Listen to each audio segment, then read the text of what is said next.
Welcome to day 2 of the LSE Festival. My name is Richard Davies. I'm a professor here at the LSE. I teach in the School of Public Policy, and it's my first job to welcome you all and also to welcome our online audience. The LSE Festival has a theme each year. This year it is power and politics, very suitable. We have a fantastic set of events all week. I believe there are programs at the back. And you can also find the information at lse.ac.uk/festival. Tonight, though, we're going to focus on the UK.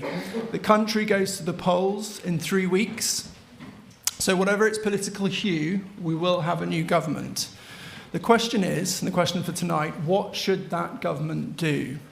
There are a host of problems which makes this a tough question. Low investment, low productivity, low wage growth, a low rate of house building. If you will, Britain is kind of running in the sand. And what we need is a jetpack. The question is, how do you build that jetpack? Luckily, I've got 4 fantastic panelists here who are going to help us answer that. So on the far side, we have Soumaya Keynes. She writes about economics for the Financial Times. She also has a fantastic podcast I recommend to all of you, The Economics Show. Next to Soumaya, we have Danny Sriskandarajah. He leads the New Economics Foundation. They set out novel, challenging, really cutting-edge ideas that policymakers should think about. He previously ran Oxfam here in the UK, so has a host of policy experience. Next to Danny is Sam Richards. Sam heads up Britain Remade. He has a wealth of policy experience too, including at Downing Street, and his new project has loads of ideas about how to get Britain going again. And then next to me, we have Eshe Nelson. She writes about economics and business for the New York Times. Previously, she was at Courts, and she's won lots of awards, including for the leading young financial and economic journalist. Before handing over to them some housekeeping, Twitter, or X, I should say, the hashtag is LSE Festival. This session is being recorded. We hope to make it into a podcast, so please, I'm going to do it now. Everyone do it. Put your phone onto silent. You will get a good chance to speak to and challenge and question this panel at the end. So get your questions ready. And if you're online, I've got a nice iPad here which is going to show me your questions, so do get them in. So I'm going to hand over to the panel, and I'd like 3 to 4 minutes on your prescription for Britain, your diagnosis and then your prescription. But we also want to make this as engaging and as personal as possible. So before that, I'd like 20 seconds from each of you. Where did you grow up, or where are you from?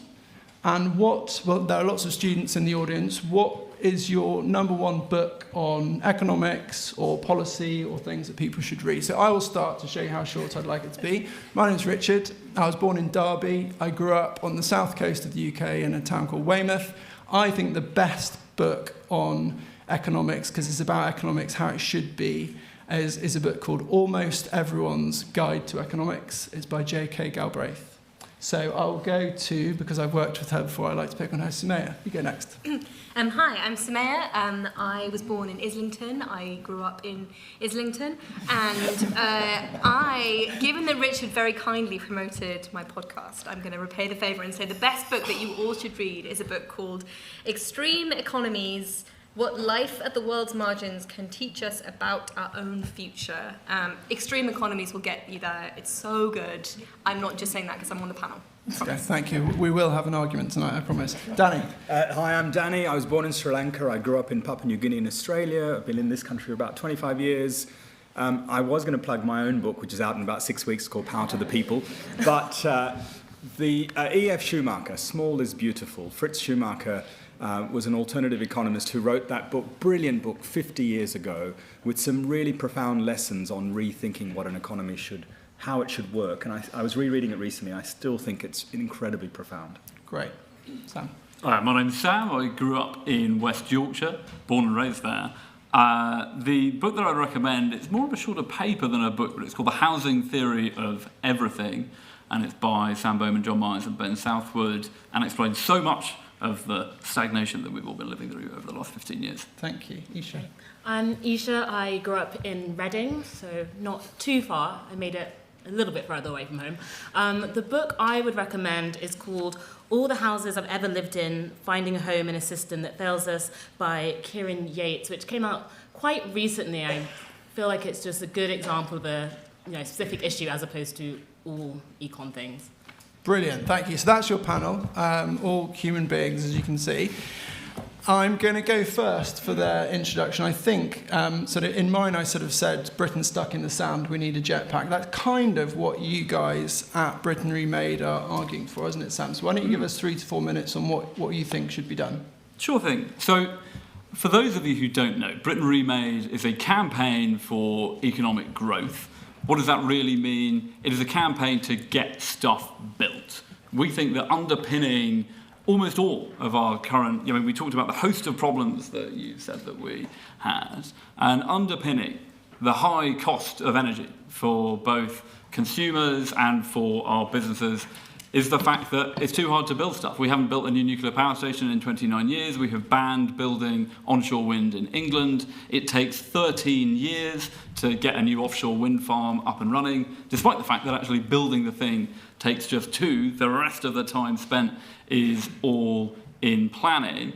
And this is in stark contrast to other countries who do actually build stuff. So France have been shielded from the gas crisis that we've had in recent years, in part because they actually built a fleet of nuclear reactors. So that's energy. And the same is true on transport and on housing, that our planning system makes it far too hard to actually build the stuff that we need. So to go on transport, France, again, is a very good example. It costs 9 times less to build new high-speed rail in France. Partly, this is a question of population density, but it is also the case because of the peculiarities of our planning systems, the way that we gold-plate environmental impact assessments. We have made it far harder than we need to. And housing is, of course, the paradigmatic example about this, that we're all living through. We all know that we pay far too much in rent. We all know that our mortgages cost far too much. And at the heart of that has been our failure to build the new homes that we need. So what can we expect in the next 5 years? This is what is slightly heartening, is the fact that both major parties now, and we've seen the Conservative Party's manifesto today, and they have committed to a range of policies on speeding up new infrastructure, changing the way that we do consultations, changing the way that we do environmental impact assessments. But it's also the case that the Labour Party have said that they want to be on the side of the builders and not the blockers, that they want to bulldoze through the planning system. And I think that that is going to be the central debate of the next Parliament, because on all of Labour's, it's very likely that we will have a very large Labour majority, and on all of Labour's core promises, from a 2030 zero carbon grid to the 1.5 million homes that they have said that they need to build, on all of them, they are going to have to deliver their planning reform in order to do that. And that could be the jetpack to lift us out of our host of problems. Brilliant, thank you. Planning as a jetpack, you heard it here first. Eshe. Yeah. So I guess my job is to try and explain Britain for an international audience, often an American one, but just a broadly international one. And one of the things I've been thinking about a lot is, the claim that the UK has currently turned a corner. I think you've heard the Prime Minister recently, that's really his bid for why the election was called now. There was some okayish GDP data, there was some okayish inflation data, and it felt like a good moment to say, okay, things are looking better. And they said, this is going to be the fastest growing economy in the G7. And I think, some of that is very fair. I do feel like you can't completely ignore the fact that this first quarter was a little better. But if I take a step back and I think kind of more big picture, the UK, you have to kind of think about where we've come from. I mean, that's that really, really long period of productivity stagnation and just wage stagnation. And I think that's where it becomes quite difficult to kind of wave such a strong flag for the UK. I think about kind of the post-pandemic recovery. We were all hit by a shared challenge, a shared public health challenge, but the responses to it were really, really different. And the US has created its kind of its own particular situation where it's had very, very strong economic growth. It's up nearly 9% GDP since the beginning of the pandemic. But along with that, it has this kind of nasty inflation problem that it can't seem to quite solve. The UK doesn't have it quite so bad on inflation. It is coming down, but we do still have a much slower recovery than the Eurozone as a whole. The Eurozone has grown about 3.5% since then. But also, you know, there is some room to say, okay, we are going to make international comparisons. The UK is not doing terribly. Germany gets to be the one that says it's doing worse. German economy has really, really struggled because of its kind of focus on manufacturing. It's the fact that the energy price shock was so painful there. So much industry is still feeling the damaging effect of that, and its focus on China and China's economy is, you know, I can't pretend that any of us have great insight into what is precisely going on in China, but what we do know is that that's led to kind of less demand, and that's hurting Germany. So I think the UK wants to kind of think about its place in the world, and I do think there is going to have to be a real focus to really grapple with that, I think, going forward. We can't kind of say, well, we want to have an open economy, we want to kind of be free trading and not think too much about what the rest of the world is doing. There is a lot of hand-wringing at the moment around this kind of block around China, this block around the US, the increasing tensions they have, where Europe sits in the middle of that. We're about to see kind of Europe's retaliation to China on some tariffs and electric vehicles and solar panels and things like that. And I think one of the challenges for the UK is kind of thinking about, again, like, where is its place in this international order, and kind of grappling honestly with how that's changed. And I'm going to bring it up quickly and painfully and just say the Brexit word, because every time I write an article about the UK, people want to still know, are we kind of fully understanding what that has led to and what can be used to take advantage of it, or needs to, or, like, you know, what does it actually mean? I think we're aware that in this kind of current campaigning season, we don't like to talk about it too much. Yeah, and trade really hasn't come up at all, I would say, or hasn't been a major focus of any of the debates we've had. This is a good opportunity for me to do a quick advert. So I've come to these events for about 20 years at the LSE, and they're always great. I hope tonight will be great, but sometimes you can go away and think, oh, I wish I knew that fact or what they were talking about. So we've tried something new tonight, which is you should all have a little bookmark which you can take away with you about tonight's event, and you can scan the QR code and find your way to a page which will have lots of charts, and over the course of the next couple of days we'll put any reports and anything we refer to on that page. So if in a couple of weeks, if you're a student or if you're just interested, and you decide, I want to click on that QR code or scan that QR code, you'll find your way to some charts. There are already charts on there, including one, Eshe, to your point, about the long run of UK productivity and how basically output per hour goes up and up and up, and then flatlines for a period. Now, this is some of the stuff, Danny, that Sam's ideas would tackle. It's all going to cost money. Really interested to hear your perspective from Neff, but in particular, whether you were or weren't going to talk about it, this idea that there might be a windfall gain to be had by changing the way the Bank of England works. Well, I'm glad you raised that, because colleagues at New Economics Foundation have been working on a whole range of ideas, one of which the Financial Times has been championing in the last few days, which is this notion of changing of creating tiered reserves at the Bank of England. So the Bank of England holds all sorts of deposits from commercial and other banks.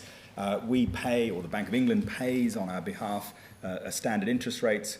Our idea is to create a tiered system so that some basic holdings of banks at the Bank of England are paid at a lower interest rate, saving potentially billions and billions of pounds. It's a relatively straightforward measure that could be easily done. It would cost the banks in terms of profits and dividends, but, you know, loosen the pressure on the fiscal purse. And it is that sort of thinking we need, I think, because, you know, if we're to have any chance of making the sort of investments needed in the sorts of things these guys have talked about, I think the first thing I would hope a new government can do is to sort of challenge or change the so-called fiscal rules that sort of a generation of politicians seem to have accepted are what's going to bind us. To me, that's ludicrous. We need public and private investment if we're going to have any chance of driving growth. In order to do that, we will need to be sensible about what we invest in. And so why bind ourselves to some arbitrary rules around, to say the debt to GDP ratio will reduce over 5 years?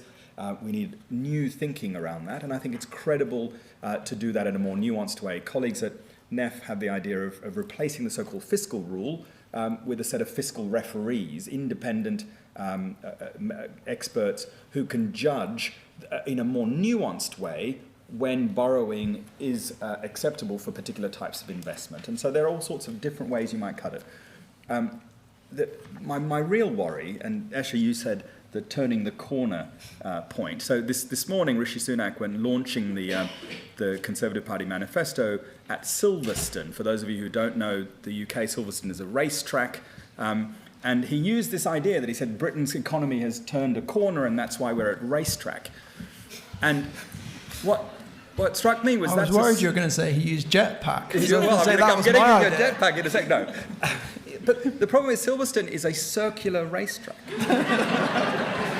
Yeah. And to me, this is the problem. We are, and this is not a party political point, because I really worry that most of our major parties are good at giving us a short-term manifesto or short-term vision that will inevitably take us around and round in circles without the sort of fundamental step change we need on a range of things, whether that's green investment to drive a fast, fair, deep transition, or whether that's resetting the welfare system so it's worthy of a society that calls itself civilized. We have had politicians from all major parties chipping away at the basic levels of social protection so that we have millions of people in society today who are on so-called universal credit, the sorts of benefits that we think should entitle everyone in our society to the basic minimum, and yet millions and millions of those people can't even afford the basic essentials to get by. And so whether it's green investment or resetting the welfare system, I think we do need to change the rules through which the state can borrow, can invest, can pump prime a more inclusive growth. And so the way those fiscal rules work, and you can all correct me if I'm wrong, but basically the intuition is debt has to be falling at the end of the government's forecast. So what this means is any new chancellor can come in, say I have these new plans, and in 5 years' time debt's going to be falling. But it's only that fifth year. So in years 1, 2, 3, 4, it can be going up. And so the result we've had is people able to meet that rule with debt always falling and debt always going up. Now, would you, under this system of referees, are you at NEF comfortable with actually a bit more debt? Because we had the experience of the mini budget and the kind of big rise in yields. Now, and I guess there are two completely different schools of thought on that. One could say, well, that was a sign that Britain is kind of at as much debt as it can take, right? Because the markets responded. Somebody could equally reasonably say, yeah, but it came in the context of extreme political uncertainty, firing the head of the Treasury, ignoring the OBR, all that kind of stuff. So just as a quick response, you at NEF think that maybe Italy and Japan are kind of okay signals as to how much debt a country can withstand, or are you arguing for a kind of similar level of debt but just more stimulative spending within that envelope? So I think the important thing to recognise is that not all debt is the same. If you're borrowing genuinely to invest, then you need to price that in and perhaps treat that sort of debt differently. You might tweak, you might stick to a similar formula by lengthening the period that you're projecting. So the 5-year rule, extend that to 10 years. And what that should do is allow you to calculate the returns, particularly on green investment, over a longer horizon, which will be accrued later, given the sort of scale of projects that we're talking about. So there are tweaks to the system that I think will allow us the greater headroom without sort of throwing, I'm not saying, let's throw out all the rules. I'm saying these are human-made rules and these are relatively new constraints. And so let's think again about what are the rules we need for the era that we're in and the levels of public investment that are inevitably going to be needed. Thank you. Now, questions are already coming in from the people watching online, so thank you. Do keep them coming in. Soumaya, we've heard a bit about, we heard about Brexit. I mentioned the mini budget. We've heard about the US and China, what's going on there. This all adds up to a lot of uncertainty. This is something you've been thinking about recently. I want to definitely ask you about that. But also, you've worked as a policy advisor before going into journalism. What are the kind of things you'd be hoping that a new chancellor, a new PM would have on their desk? Okay, well, I'm going to do those in kind of in the order in which you asked them. So uncertainty is something I've been thinking a lot about, right? And so this is something that the Labour has said that they want to change. One of the big criticisms of the Conservative government is that there has just been a lot of flip-flopping, a lot of chopping and changing, a lot of uncertainty introduced by things like Brexit, introduced by the lettuce incident, and various other essentially what's perceived in some cases a kind of unseriousness or a lack of focus or a lack of planning. And so Labour has said, okay, well, we want to change that. And one of, just some examples of things that they've promised to do include they're just going to have one budget a year, so no more fiddling around with everything twice a year. I'll believe it when I see it. When my sort of hunch is that politicians quite like the opportunity to fiddle, but sure, I'll take their word for it. And then also the Office of Budget Responsibility, I think one of the things they're going to do is set out kind of costs and benefits of long-term investment plans, I think with the idea that they would then become harder to cancel. And so the question is, how much could this deliver? I'm very in favour of kind of setting out plans more clearly. One of the other complaints is that the government has occasionally announced things at a very high level and then not set out with sufficient detail how they're going to tender or when they're actually going to do it. And so if you're a company hoping to make the investments to actually deliver those promises, to take part in that kind of procurement process, it's very, very difficult because you just don't actually, you need the details of what they're going to do.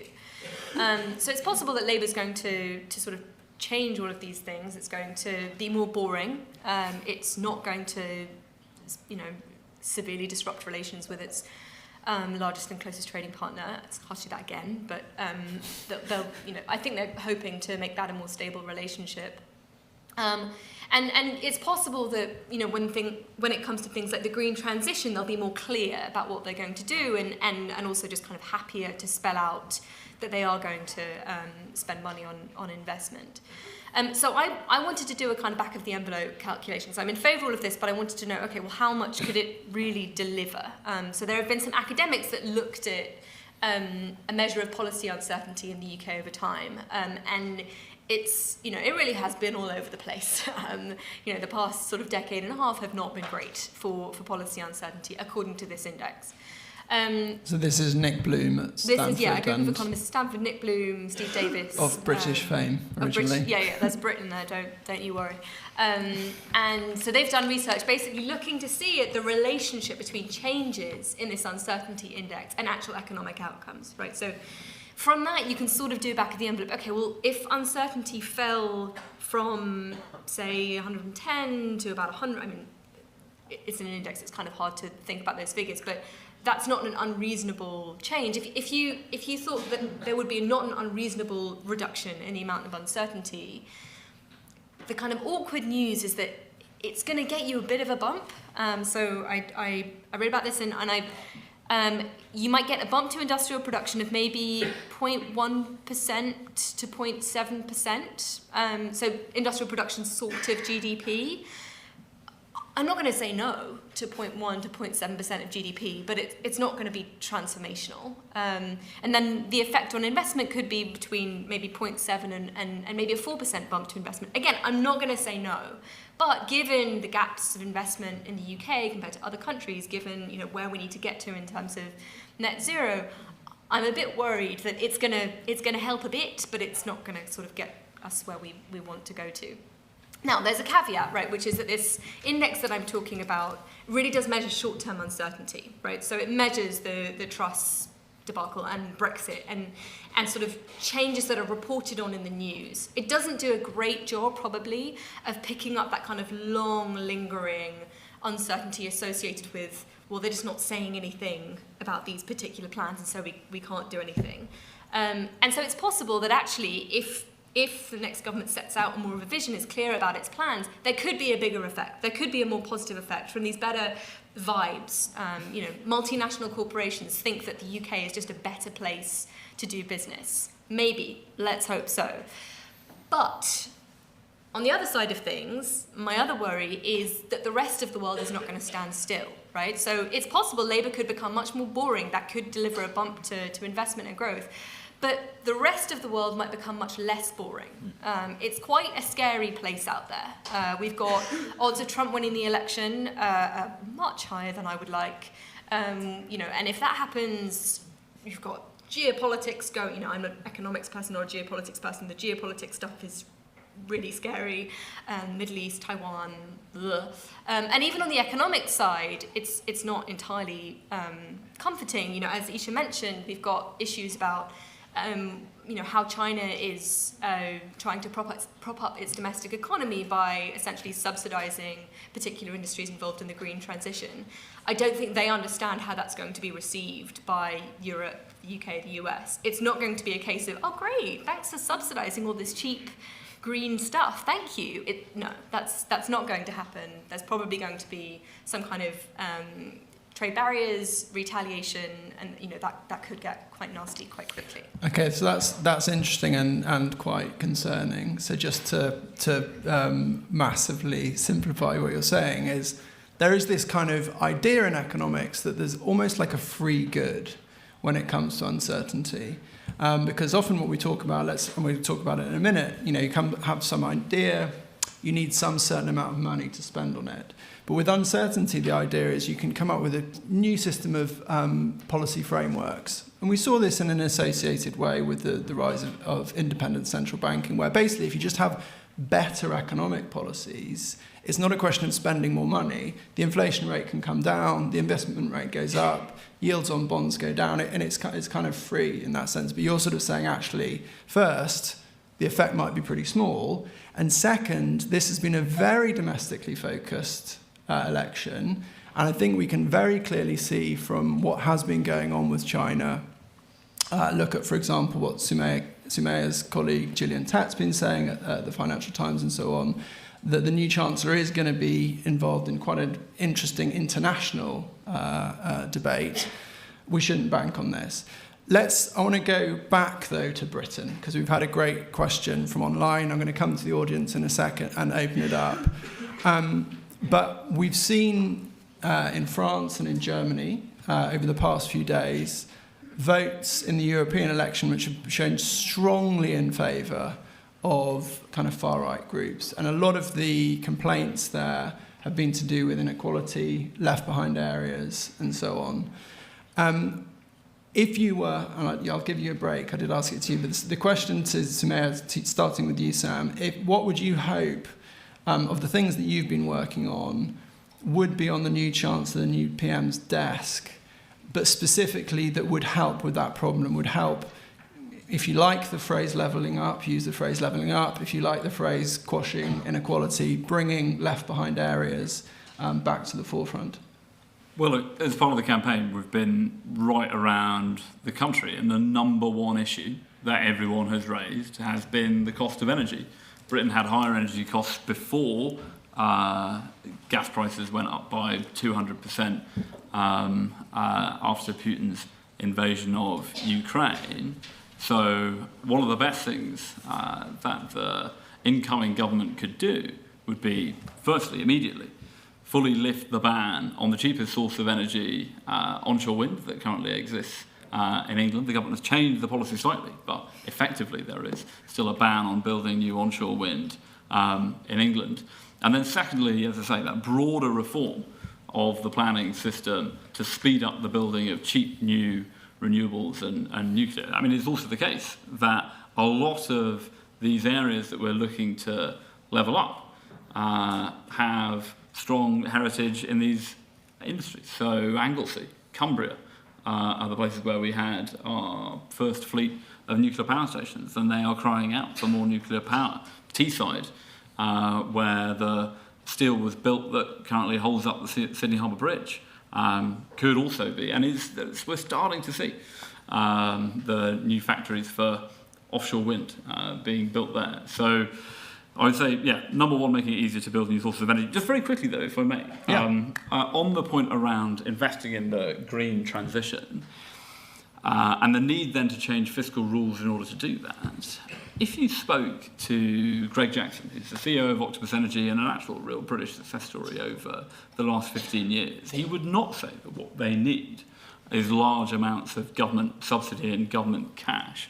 What they need is the fundamental changing in the rules to make it easier for them to build stuff. There is the private sector capital there to build the wind turbines, the solar panels, the grid connections, but unfortunately we make it far too hard to allow them to actually do that. And if you just flood in with lots of public sector cash, but without the planning reform to do it, all you will get is resultant inflation. Okay, thank you. So clearly a big programme on energy. Danny, what would be your number one thing on the Chancellor's desk? So, I mean, I'd underline the sort of need to invest in renewables. So if the question is about the sort of, buying people back into a sort of shared economic project, then whatever you want to call it, inclusive development, democratizing our economy, whatever it is, we need to find better ways of leveling the playing field. Leveling up is another phrase that's been used here. And I think that's, for me, one of the fundamental messages that I'm hearing across the world, which is people are turning off mainstream political parties, or mainstream politics even, because they don't feel that they've got a stake in the economy. Inequality is rising in almost every country in the world. And very few politicians seem prepared to do much about it, right? I mean, in the 2 years since the pandemic began, the world's billionaires, 3,500 of them, accumulated a greater increase in wealth than the previous 14 years put together. And so here we were in this shared pandemic, the great leveler people were calling it, that we were all in this together, humanity would come together. Turns out, those who had wealth accumulated eye-watering levels of more wealth, and our politicians feel unable or unwilling to do much about it. But let's pause on that for a second. Importantly, to clarify a little bit, make sure we're all on the same page as to actually what's going on, and then I'm going to press you for an actual policy, which you do, which is that in the UK, actually, what I would argue, and you guys might argue something different, and you guys might argue something different, the income inequality we should care about, which is that between people in the middle, the 50th percentile, and the people at the bottom, the 10th percentile, so a very low earner and a kind of median earner, is really, really low, and it's about as low as it's ever been, and that's because of the minimum wage.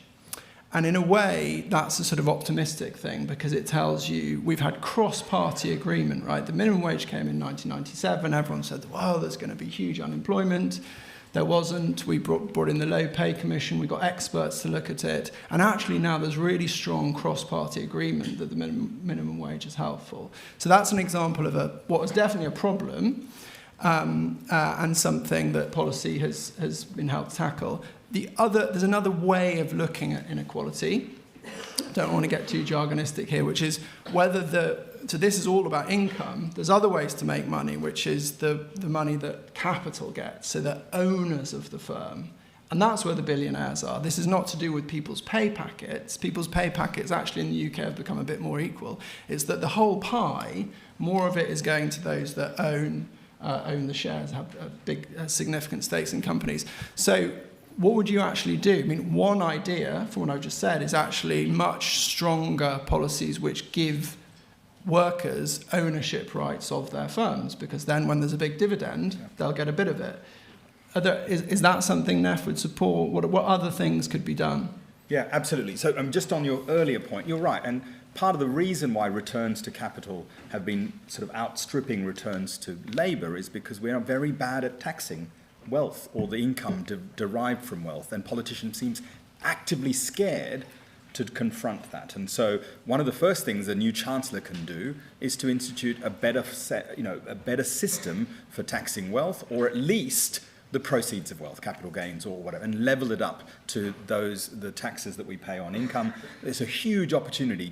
The G20 summit will be in November in Brazil. President Lula is hosting it, and what he wants to do is a G20 coordinated effort on a new regime of wealth taxes. Because for this to have any chance of working, it does need to have international cooperation. So that's a very practical thing. But Richard, on your point about there are, coming back to sort of the British heritage, this country pioneered cooperatives and the cooperative movements, right? And we should be reinvesting in mutuals, in community banks, in employee-owned enterprises. It's so easy to do, and it would give you the economic dividends of people actually having more of a purchase or ownership of the economy, but it would also, I think, give us a political dividend that people feel more empowered to have a say in what's going on around them. And so I think that is, making that easier would be an obvious thing and a low-cost thing for a new government to do. Okay, great. So we've got new regulations to allow employees to own their own firms. Concrete proposal. We've got a very clear concrete proposal on squeezing some money out of the Bank of England. I will just have that checked because I did work for the Bank of England for 6 years. So they're going to pay my pension at some point. So I do want that policy checked. We're going to have some new wealth taxes. Very clear concrete proposal. We have steps to eradicate uncertainty from our system. I want to get to the audience within 2 minutes, but Soumaya and Eshe, any last-minute memos that you're going to throw onto the Chancellor's table for day one? I'll do one because you mentioned the European Parliament elections, and I think one of the things that definitely came out of that was a sense of some voters feeling kind of dragged along unfairly with environmental and green policies. And I think to think about something the UK has done very well is its kind of reduction in emissions. And it's noticing the shift in the conversation to being about the burden on individuals in taking this forward, I think is a real shame. And one of the things I would want to see is that sense of these are policies, I feel like the train has left the station on net zero, and it's politically getting harder, and it depends on where you are, but this is an opportunity to kind of stay on it, but to admit that it does require real public and government investment on supporting households. I do think businesses are there and they have the capital and they want the ability to build and they want the ability to get the grid electrified and they want to do all those things. But in terms of individual people and households, I think way, way, way more needs to be done to help people rather than use it as kind of a fear-mongering stick in the election, because otherwise you do go back to this point of inequality. There will be the households who can afford to do the efficiency stuff and bring down their own energy bills, and the households that can't afford to do it and will be stuck with those higher things. So I do worry about that sense of like this thing that we were doing quite well and just kind of being used in the kind of political games in a way that we saw it turn quite nasty in the European Parliament elections. Okay, thank you. That's a really important point. So you've got 1 minute. You did used to work at the Treasury. You're in the Treasury. For about 5 Late minutes. at night, throw that memo on. What is it? Tax something, subsidise something. Tax is going to What be my is it? thing. I basically would, this is deeply unpopular, I would never get elected on this, but I would want to reform the way that we tax housing. At the moment there's a big exemption in inheritance tax. I would remove that. I would reform the way we calculate council tax, and in my dream world, I would change the way we tax capital gains on housing, but that would really get me thrown out of any kind of political establishment. So those are the sort of dream worlds that economists live in. Can I just comment very quickly? I'm going to open it to one quick point, then I'm going to the audience. Just one final point, and this is slightly tangential and it's quite controversial, but I think it is really worth airing in the context of this conversation, because we've talked about these results only in the context of inequality, but there is one concern that unites the people who voted for all of these parties and indeed is currently driving reforms numbers, and that is about immigration, and we have to have that conversation honestly. Okay, thank you. Okay, over to you guys. I think we've got microphones. Yeah, we've got somebody here in the front. Yeah, and I'll take 3 at a time, and if you could say where you're from as well, that'd be helpful. And then there's a gentleman here in a grey suit. Next, yes. I'm Regan. I'm an A-level student from London. You guys are talking about change in wealth taxing.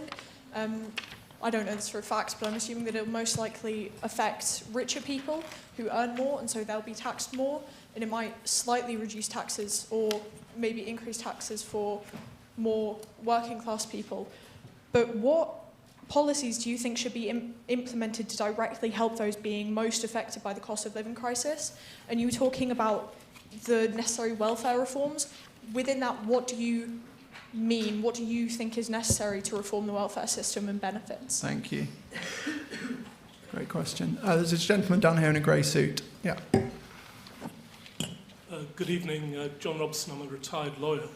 I was just wondering about going back to the old major construction projects, revisiting the northern legs of HS2, the Lower Thames crossing, the third runway at Heathrow, the dualling of the A1 from Morpeth to Berwick, and perhaps also military Keynesianism.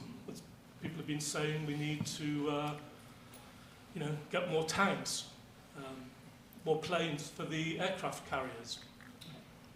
Yeah. What about that? Great question, thank you. And then there was a lady there with a black top, with her hand really high.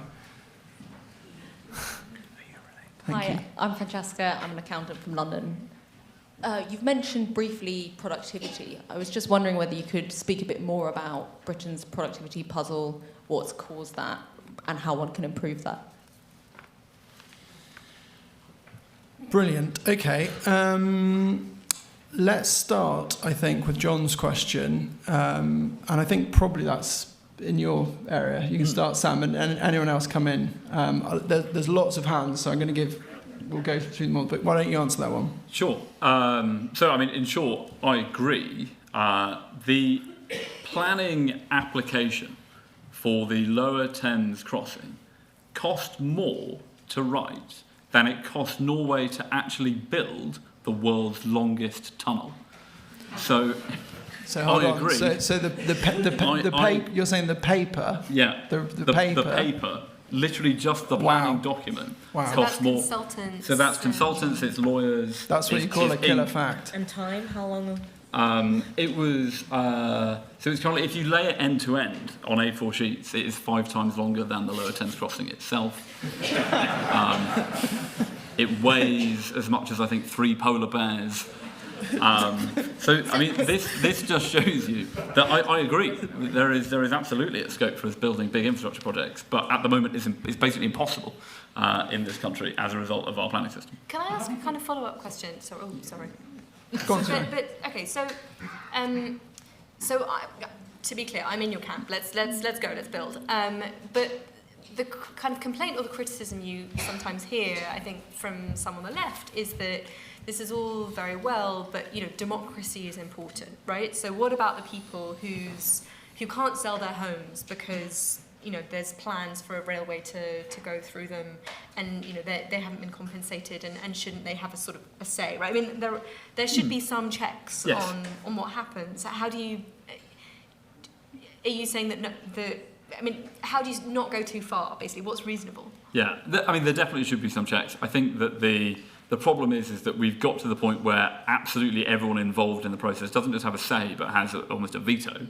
And it's why, you end up with sort of grotesque chaos with the absurd situation of a planning document costing more than the tunnel. So yes, you should absolutely, of course, there's still a scope for one round of consultations, but we don't need to have the multiple banks of consultations. I mean, for the Lower Thames crossing, there is they had to undertake a new consultation round on the entire project when they decided to do something slightly different, basically, with the tunnelling machine, that no one plausibly would have any reasonable objections to, but that was then used by people to then question the whole thing and bring the whole project to judicial review. It's that sort of process, because we have to repeatedly consult, I should say. This benchmarking must help, right? It can't be right for us to be so much slower than how other countries get to it. I want to move on, though, to the question about the wealth tax. And Danny, I'm going to come to you on that one, it's okay. Do you think a wealth tax would work? And also the second part of the question is how would that link to policies that would help people facing this cost of living crisis, high inflation, low wage growth? Yeah. So I think one of the things that frustrates me about the current debate about which party is going to tax more or less, because a lot of it is in averages. We get told this cut in national insurance tax will benefit the average worker by X. The problem is there are already distributional impacts built into that, right? So richer workers or better paid workers, the top 20% of workers will get 12 times more on average from a national insurance cut. So we do need to think carefully about distributional impact of taxes and tax cuts. I think wealth taxes can work. They will need to be cleverly designed and internationally coordinated because capital and wealth can move across borders, and we've again allowed that movement. It's willfully blind to capital moving to wherever it's cheapest to be lodged. And I think we need a coordinated effort to do something. And then to your point about the sort of welfare system, one thing that, again, as I said in my opening remarks, that really sort of saddens me is that we can afford to make sure that everyone who's on universal credit has enough to afford the basic essentials. You talked about energy. Colleagues of mine have been working on a system of what they're calling a national energy guarantee, rising block tariffs for those of you who are in that world, where you could, if a government wanted to, it could assure every household a set amount of energy at a reduced or highly subsidised amount, so that, again, people have the basic essentials to be able to heat their home, and then have a rising block system for further consumption, so that if you do overconsume, you pay more. So these are not particularly difficult things to design. What's lacking, it seems, is political will to be able to implement them.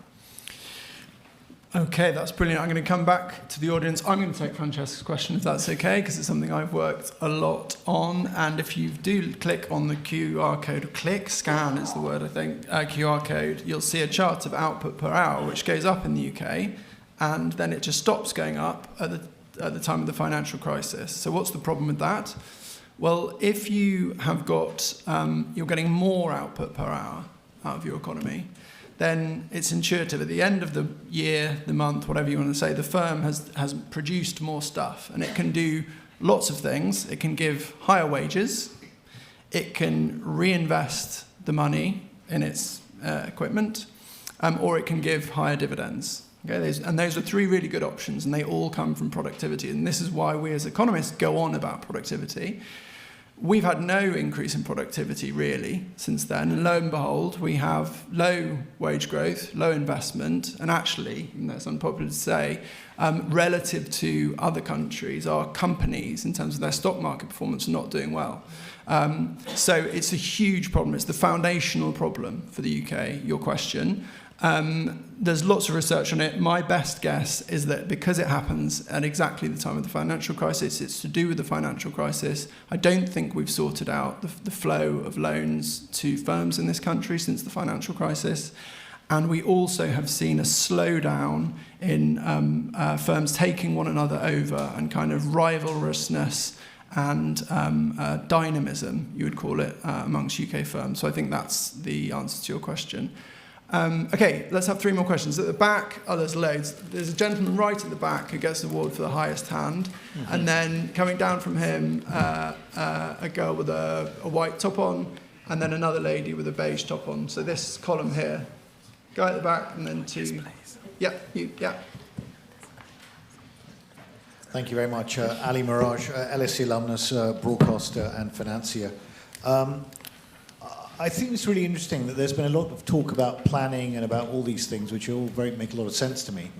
But there's not been much talk, this evening and also during this election, really about education. Now, we're talking about flatlining productivity for the past 16 years. How are we actually going to educate the next generation with the right requisite skills? And where are we when we compare ourselves to other nations in the world, the emerging China, India, all these people that basically eat our breakfast and already are eating our breakfast? How do we equip the next generations to fight that battle in the global war talent? Thank you. And then 2 rows in front, and then 3 more rows in front. My name's Talia. I work in investment banking. I'm from Birmingham. Thank you for your good ideas. They're actually the best ideas I've probably heard in any debate. about the upcoming election. So I hope you're in policymakers' ears. I personally think that we do have enough money in the pot from taxation, but we just aren't efficient enough at using it, to your point, the paperwork, the HS2. We're not smart enough about how we're borrowing. Conservatives don't want to raise tax, which I agree with, but they seem very short-sighted on environmental policy, etc. Labour have maybe better long-term plans, but could potentially just spend us into a inflationary hole. Practically speaking, a lot of people here would be on the fence. Who should we vote for? And if I can ask, who are you voting for, and 2 reasons why? Should we do a Great question. Hello. And then, yeah, Me? take some of the mic. Okay. You got the mic. Go for it. Excellent. So I've completely forgotten what the question was now. So the government's FTA programme, that's it. So about trade and the dangers of protectionism and how important it is. What do you think about the government's current FTA programme? Is there any opportunity in it? Do you think we should just ignore it and, try and rejoin the EU? Do you think, we should be going for more trade deals in new countries? Also, I'm Layla, I'm an economist. Hi. Okay, let's come to how we're going to vote right at the very end. Do you want to say that? Yeah, Eshe, yeah. I'll leave trade to So Eshe, and we need to speed up now because we've got loads of questions and we've got 7 minutes. So Eshe on education and then Soumaya on trade, and then we'll have some more. We will answer your question at the end. No, I'm grateful for the question on education. I think that is the thing that keeps me up at night, wondering, about how all the young people that were in school through the pandemic are supposed to catch up and cope, the stress, the actual mental health crisis that goes on. But I don't just worry about education for young people. I feel like what the UK needs to be much, much stronger at is this kind of question of lifelong learning.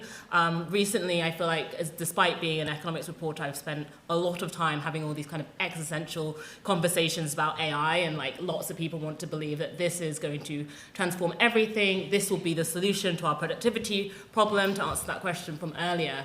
And I kind of say, well, sure, but we will need to train people to be able to take advantage of new technology as well, so that we're not all just kind of dummies feeding databases with more information for the eyes, and we're not completely taken over by it. But I do wonder kind of how do we take quite seriously these questions of how do you skill young people, how do you create consistent qualifications for them, how do we make sure that these qualifications are varied and address the skills we need, and then how do we kind of plant that so that people can do that throughout their careers and be a bit more flexible about how they can change, and so that these ideas don't, and this kind of benefits don't just accrue in the few companies that have realized they need to do this and offer lifelong learning programs and offer grants and funds for this, but that everyone gets to experience that. And so it kind of needs to be taken out of just being in companies and be a bit more widely available. Okay, thank you. And Soumaya, briefly, what would you do on trade? On trade.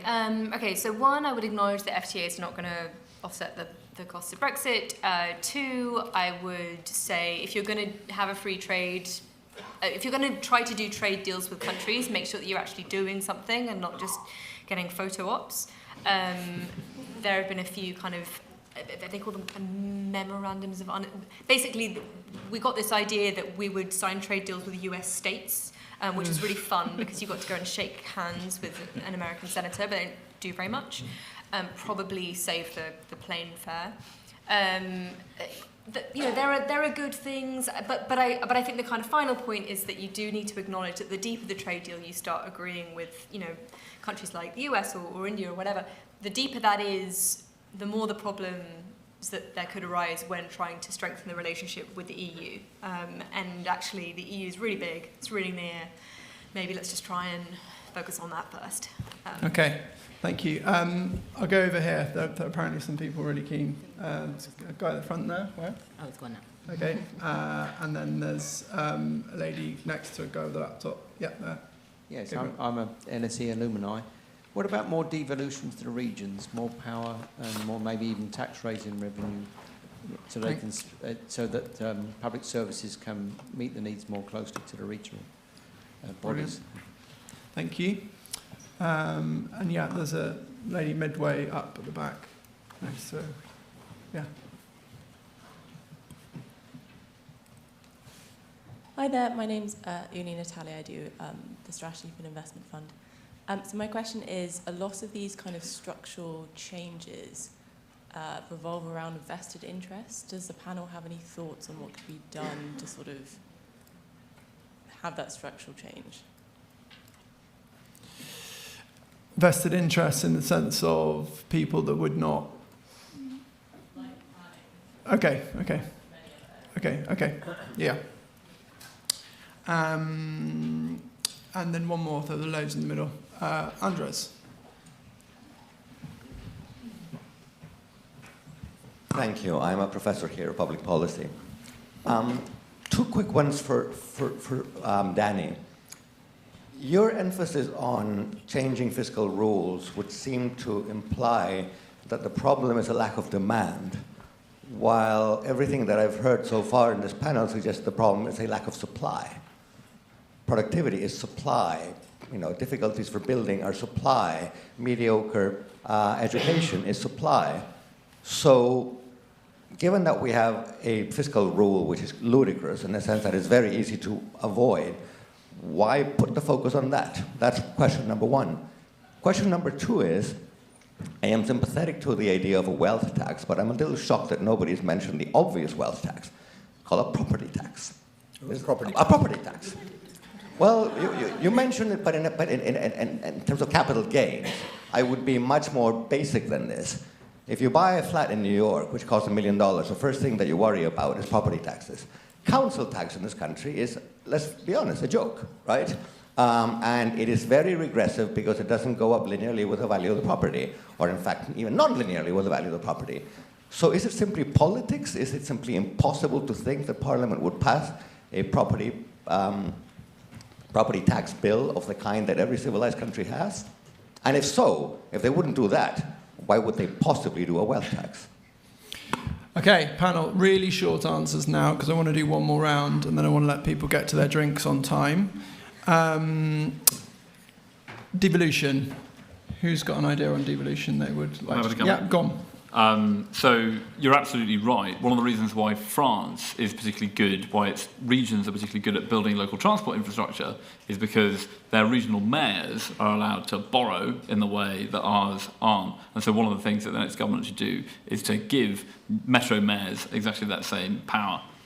Just to follow up on that, we seem to be stuck in this sort of bad equilibrium where the centre doesn't trust the hub doesn't trust the spokes and therefore doesn't give them power, and so they don't have the chance to earn that trust. So experimenting more, being happier with people failing, I think is the thing we have to do.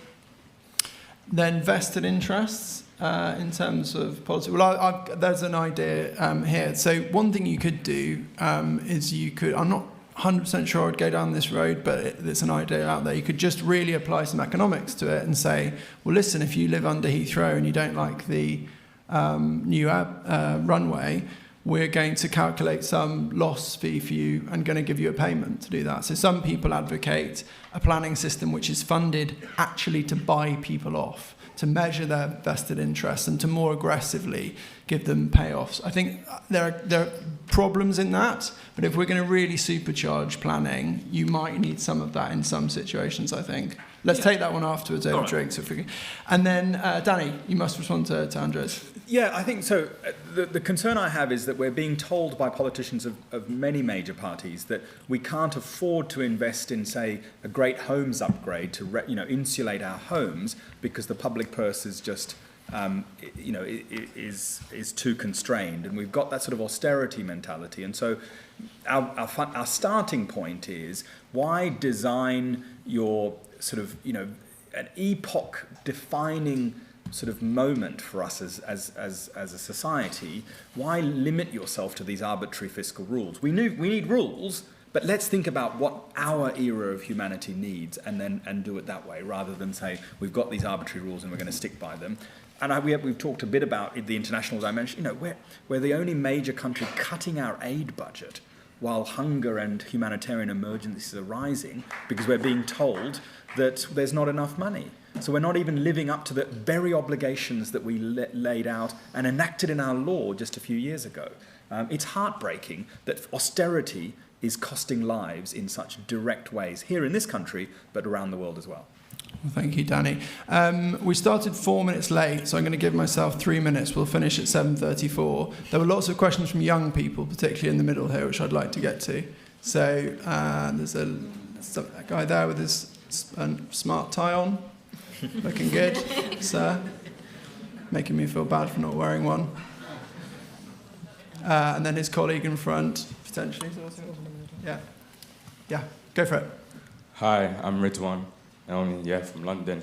I just wanted to ask, with the increasing use of AI, and although it would be a good thing for our economy, how would we deal with the threat to workers that comes from it and protect them from consequences such as structural unemployment? Brilliant question. And then, in front of you. Hello, my name is Amir. I'm an A-level student from East London. Danny touched upon this on his last question, but just to elaborate quickly, to what extent do you think austerity is to blame for, the UK's particularly weak post-pandemic recovery, low productivity, low wage growth, etc.? And linked off of that, do you think, perhaps we might have a Labour government come the 5th of July, do you think they're quite hesitant, being quite hesitant on being able to spend quite big? Do you think that's, to use the phrase, setting us back from the racetrack? Or is that going to, do you think their fiscal hesitance is a good or a bad thing? Great, thank you. And then 2 behind the original question, the mauve, is that the right word? Yeah, there, Thank you. Is that mauve? My name is Mandy, I'm an architect. I have varied questions. The first is perhaps, what should the government subsidize? Here in this country, I'm German originally, every parent deserves an award because they live on the poverty line, because they don't get any support for childcare, for putting these children in the kindergarten and all of this. Basically taking out workers out of the market because they have to stay at home rather than doing this. That leads to the next, perhaps, question, the sort of low birth rate. Do we need immigration? That is another question. And then also perhaps education. Also, why is education so expensive? That was an earlier question. Perhaps that should be talked about. And the last one I might fit in is what the gentleman over there said about property. In Germany, as far as I'm aware, you have to keep a property for more than 8 years. Otherwise, you have to pay very high taxes. Over here, it seems to be a hobby that companies buy flats, refurbish them, sell them for twice the price, taking off property that's more affordable from the market, driving up prices. These sort of 4 varied topics. Thank you. Brilliant, thank you. Okay, so we need to wrap up now. So what I'd like you all to do is to give your concluding statement, to ask one of those, a very eloquent question, which I'll just give as terrible bullet points. AI versus work, austerity, what should the government subsidise? And in there we had stuff on property and also really importantly, I think, on demographics, birth rates. So answer one of those, please, only, each of you. And then also I'd like you to give your answer. You don't necessarily have to say which way you would vote. I think that might be, you can say afterwards and drinks for that. But I would like you to say, just looking at the manifestos, what the parties are saying, which one do you think is, got the most interesting economics in it, let's say. I'll start with you at the end, Soumaya. Thanks. Okay, I'm just going to pick up on one thing you just said about... And everyone, all 4 of you, has to be very brief. Yeah, the one thing you just said about taxing property. So we have a tax if we move home very quickly. It's called stamp duty, and it's terrible. We should make it much easier for people to move home so that people aren't kind of stuck in houses that are wrong for them. I have a 16-month-old. Please subsidise me. I would really enjoy that. But the government is actually rolling out quite large subsidies for childcare, so maybe watch that space. I'm not going to tell you how I'm going to vote. My dad, in 2016, around the Brexit referendum, was so upset by politics that he signed up to all the parties, which you're not allowed to do. It's against the rules. And I've inherited that passion for voting from him. And so I will say that recently I've noticed among people I know there are some people who are planning not to vote, and that is wrong, I believe. So I will be voting. That is my statement. Right. Danny?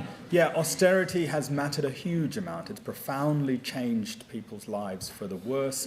And all I can imagine is sort of the Prime Minister driving around the sort of austerity racetrack, around and around in circles, trapped by this sort of orthodoxy of a scarcity mentality when we need fundamental change. And so it's not just about austerity, it's about the choices our leaders make. And Ali, if I can come back to Ali's question about skills, it's a great example of skills and about the question around AI. We need politicians to invest in what my colleagues call a national skilling wage, where people who want to invest in skills are paid a living wage to do so given an incentive, and that's paid for by us. We've got a technical fix to reform how we pay for that in a much more effective way. So that's a choice that politicians can make to invest in young people's future. And the problem, which comes back to vested interest, I think, and to the concern about apathy, is underpinning all of this is a political system in which too many people have lost trust. Only 7% of British people think our elected politicians are acting in the national interest. 2/3 of us think they're acting in their own interest. That is not sustainable. So we'll only get good economic policy making when we rebuild trust in politics, which has to be about driving vested interests and corruption out of our system. Thank you. Sam? So France is a third more productive than the UK, despite the fact that they take all of August off and have various mad labour laws and all the rest of it. And the reason for that, and it speaks to your question, is because they get the basics right. Childcare is cheaper, energy is cheaper, housing is cheaper, transport is cheaper. And childcare aside, 3 of those are about making it easier to build stuff. And I think that speaks to how you should all vote in this election. You should vote for the party that is going to make it easier to build stuff. The big coming debate over the next 5 years, I do not think is going to be between the parties. It's going to be within parties. It's going to be between the builders and the blockers, and you should back the builders. Sure. Yeah, Sam, you've talked a lot about France, and I feel like at drinks we now have to ask you about what you think is going to happen in the French election, because I'm curious. To the question about which to subsidise, I kind of said it earlier, but I think we should make it a lot easier for households to make green investments in their homes, and then also make it easier to move home so that you're then not stuck in that home after you've improved it, and that everyone has an incentive to improve their homes, whether or not they're going to stay in it forever. I will say that I will vote. I think you should all vote too. And because I would like to not lose my job today, I'm going to leave it at that. Thank you all very much. For what it's worth, you asked about subsidisation. I think economics is hugely important. We should also be humble.